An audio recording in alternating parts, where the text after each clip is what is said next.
আজ একটা সুন্দর ব্লগ নিয়ে আসছি আপু ভাইয়ারা। শুধু লাল ক্ষেত আর সবুজ ক্ষেত দেখাবো। খুব সুন্দর ধনে পাতা লাল শাক। বাসায় খেয়ে আসলাম কোরমা দিয়ে ভাত, ফুলকপির কোরমা, সেটি একটু দেখাবো। আমি হীরা মুক্তা খুঁজি এমন জায়গায়, এত সুন্দর। আজকে আপু ভাইয়ারা আসছি, জীবনের গল্প কেন এত অল্প। জীবনের গল্পটা অল্প নয় আপু ভাইয়ারা, 70-80 বছর বাইচা থাকি, তারপরও আমরা শুক্রিয়া আদায় করি না। আল্লাহ তাআলা আমাদের কত লম্বা একটা আয়ু দিয়া পাঠাইছে। আগের মানুষগুলা তো 150 বছর হায়াত ছিল, এখন তো ভেজালের জগৎ, নামাজ কালাম উঠে গেছে। আমরা চাই প্রতিটা ছেলে মেয়ে ভাই বোন আত্মীয় স্বজন যারা দুনিয়াতে আসি সবাই যেন আল্লাহর ইবাদত বন্দেগী কইরা কাজ করতে পারি। কাজে কখনো বাধা দেয় নাই আল্লাহ।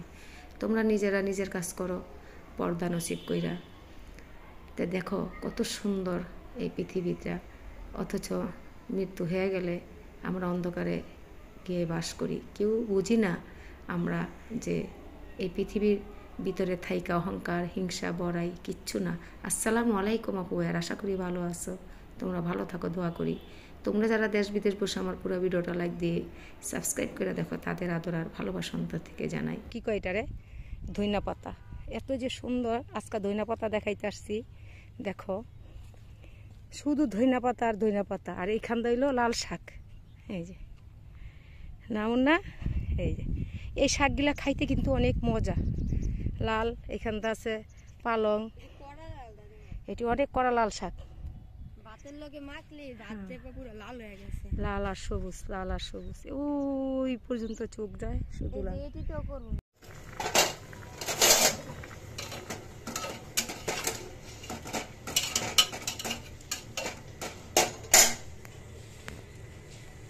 ফুলটা কিন্তু সিদ্ধ করে নিলাম, অনেক সুন্দর সিদ্ধ হয়েছে। বেশি লাড়ালাড়ি করলে এটা ভাঙা যাইব। এই তো বসায় দিলাম। এখানে সমস্ত সব গোস্তের মশলা আমি বাইটা নিছি, কিন্তু এগুলো একসাথে দিয়ে দিতেছি। পেঁয়াজ, আদা, রসুন, গরম মশলা, এলাইচ দারচিনিটা আর কি দেই নাই, এটা দেওয়া লাগে না।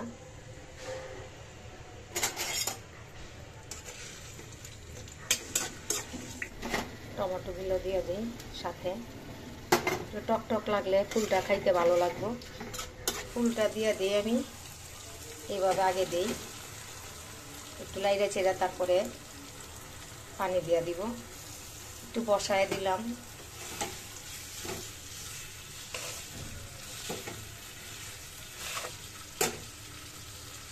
পানি দিয়া এটারে বসায় দিলাম। তো এখন একটু ডাইকা দিই।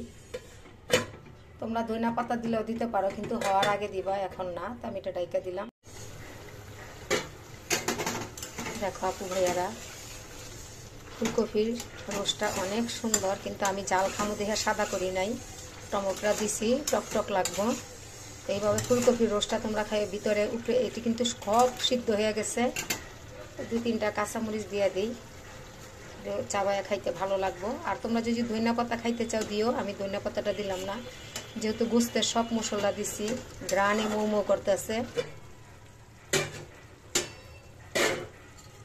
এটা হয়ে গেছে আমার আপু ভাইয়ারা। আমি এটা কাইতে একটু দেখামো। একদম উপর ভিতরে সব হয়েছে, ভিতরে ডাটা টোটা সব। দেখো ঝোলগুলা যে কত সুন্দর কালারফুল। আমি ফুলকপি রোস্টটা এই কারণে লাল করছি, একটু খাইলে ভালো লাগবে। খাইলে বলতে কি, ঝালটা খাইতে একটু ভালো লাগে আর কি। তো এই যে দেখো আমি উপরে ঢাইলা দিলাম। সাদাটি তো দুধ এগুলা তো তরকারির মধ্যে যায় না, দেখো এই জন্যই একটু লাল লাল করলাম। এখন আমি কাইটা দেখাই। এই তেলগুলা আমরা রাইখাও দিতে পারি। দেখো কত সুন্দর ভিতরে নিজে নিজে ছাইরা দিছে। বিসমিল্লাহ। দেখো ফুলকপির রোস্টটা এত যে সুন্দর কালারফুল হয়েছে। তো এটা রুটি দিয়া খাইতে, নিজে যদি খালি খাইতে চাও তাও খাইতে পারো। দেখো কত সুন্দর, অনেক গরম কিন্তু একদম সিদ্ধ হয়ে গেছে। দেখো, আর এই তেলটা আমরা অন্য ভাজি তরকারিতে ব্যবহার করতে পারি। দেখো এই জন্যই লাল রোস্টটা করলে খাইতে স্বাদ লাগে। সাদাটা তো দেখতে সুন্দর, কিন্তু একটু ঝাল ঝাল লাগবে না। ফুলকপিটা তো একটু ঝাল ঝাল মজা লাগবে। দেখো গরম কিন্তু আমি খাইতে পারবো না, একটু ঠান্ডা হইলে খাবো।